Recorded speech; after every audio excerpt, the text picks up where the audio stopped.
ɗo hande kadi dutta ko kanko jeeyi ko woni ka kammuli kon fof e ko woni ka leyɗele kon ko woni e nder mum kon lahu ma fi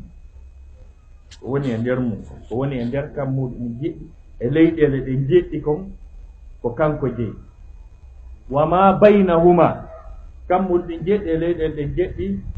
kañum kadi naafi hino koolodiri no woodi ko hakkunde ɗum ɗon kadi qur'ana wi ko woni hakkunde ɗum ɗon kadi kanko jeeyi wa ma tahta sara e so tawi ko woni kammuɗi ɗi jeɗɗi e leyɗele ɗe jeɗɗi fof muɗum e ko woni hakkunde mum kon fof kadi si hawtindirama ɗum ɗon irtama ko wono e leyley ɗum ɗon kon kadi patron o wi kanko jeeyi denndanangal ko woni hakkunde ɗo kon fof kala ko jogii a andi caka kullu man alayha fan on memano ɗum ɗon fof ko woni kullu man alayha alhawu ta'udu ila al ard kala ko woni e hoore mayri kon fof lannay ja ko woni ka tahta hara ma ɗum fi samawati wal kawa jiltoyi Allah dal kala ko jogii wonti kon fof ka woni wo ka woni mayay kullu nafsin dha'iqatul maut kullu nafsin dha'iqatul maut kala wonti o heewi kon si tawi kalimatu kul mooɓa yanña ha kono ko ɓurata yannude ko tawi ara kalima hiccire ɗo kata ko natira donc kadi ala juftino yannude mbiyano kullu nufus hiccata ko nufusuji ko wi'aade hay alfelamu mum aɗa woni maari kono kullu nafsi ceerno en ay ko natira ɗon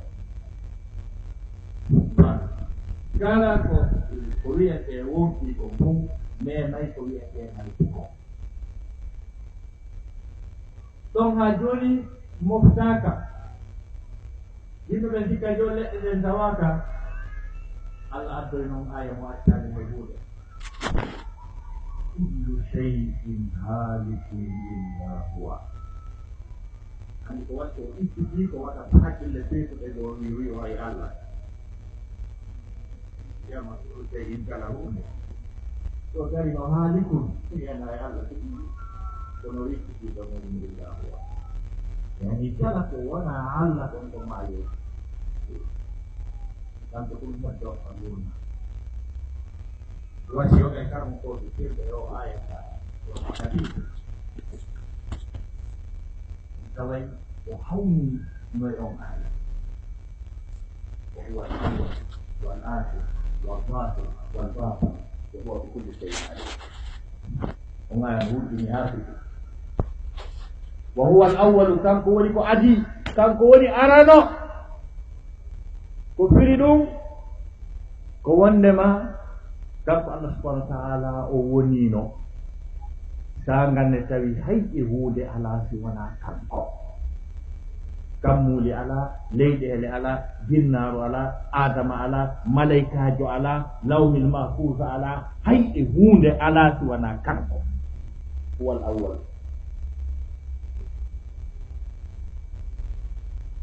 wal akhiru ko kanko kadi wonayta kadi sakkitotoɗo bi mana heddotoɗo wono woniri noon wonino ñande go'o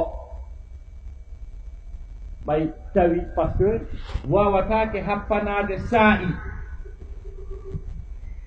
awwaliyatullahi subhanahu wa ta'ala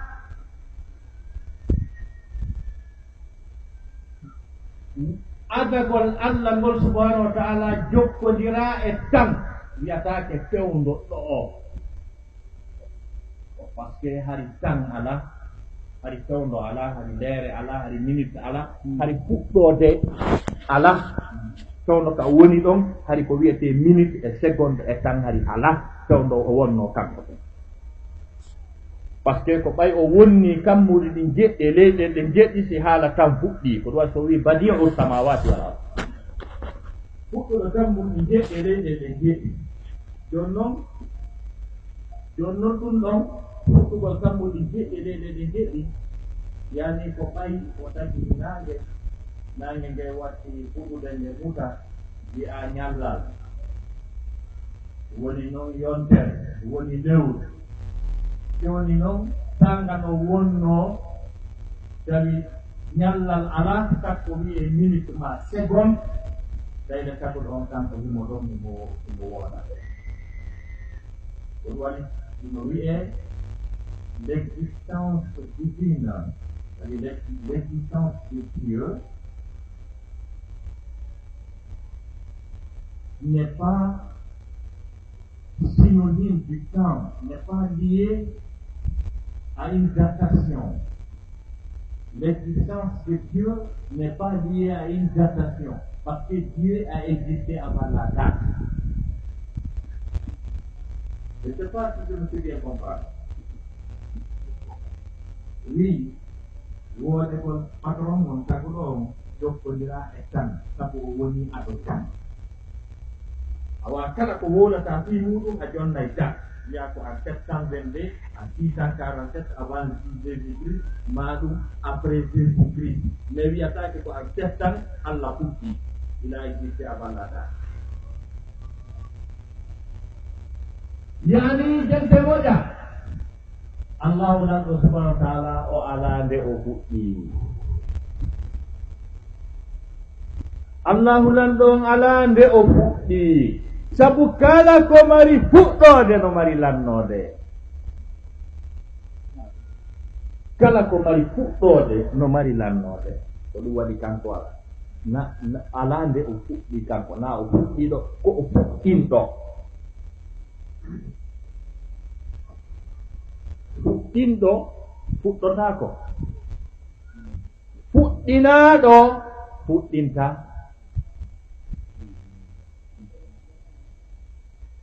fuɗɗinaɗo fuɗɗinta menuisier on moƴƴini tabal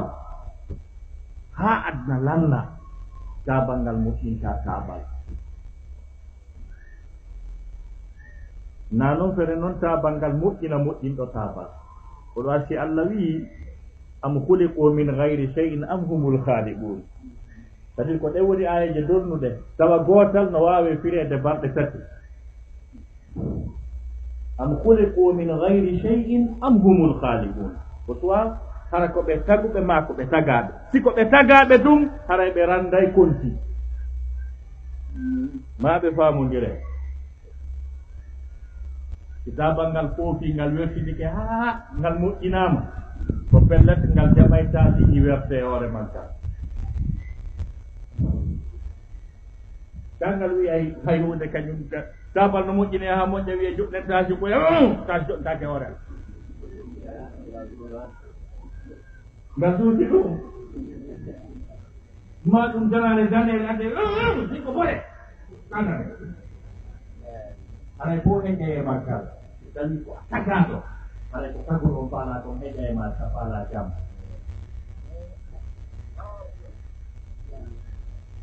wadali am khuliqu min ghayri shay'in am humul khaliqun wato taga e hoore hay hunde kala awa ko kamɓe tagi wallahi taguɗon no wawi o e kolte ko yo fammin en qur'ana o nani nani ala hay hunde ko weli to adna ɗo ha hewti faamugol ko taguɗo yewtata kam wawi yewtude joni o kala pirgol o ayaɗa huwa al awwal wal akhir ko kanko kadi woni ko sakkitoy to Allah dalika ma bada'ana awwal yawmin na'uduhu wono min fuɗɗorno ɗum ka aranum tawi ala min ruttay kadi ka wonno ala ɗon kadi yo eydu nawigol men artiray nawigol no min fuɗɗorno noon min artiray ko min nattay ka wonno ɗon ala ɓay ɗum wonino ala min artiray kadi wonta ala ko ɗum waɗi ñande goo kadi aray hara hayƴe hunde ala hay hunde luttaki wona ala wakillama ñande mati Allah yamiray ñande damgal no malaikajo waro o waranmo kala ko jogi mo malaikajo wara yimɓe ɓen fof e jinnaji ɗin fof halutta annabaɓen ya Allah ko annabaɓe lutti windi ko ya warana kala ko jogi wonki annabi ko ware lutta nelaɗo ya Allah joni ko nelaɗo maɗe ɓe yiɗɗa ɓe lutti na minuma ya warana fof Allah wara honno malaikajo wara mursalina en fof wara inna Allah ko ulul azmi e lutti minuma ya warana fof kala ko wiyete wonki waru wara haalanna enna Allah joni ko malaikaji maɗi lutti minma ya waranamɓe fof alaga fof wara wara yo inna ɗo ko Jibril e Mikail e ɓeɗo lutti Allah wiyami innuma ya warana fof o wara fof haalanna wara inna Allah mi waɗi ko yamirɗa kon wonki lutta hande e ko taguɗa kon Allah wiyami inni no lutti fala wonde min tum o inna to be lutta Allah wiya an andu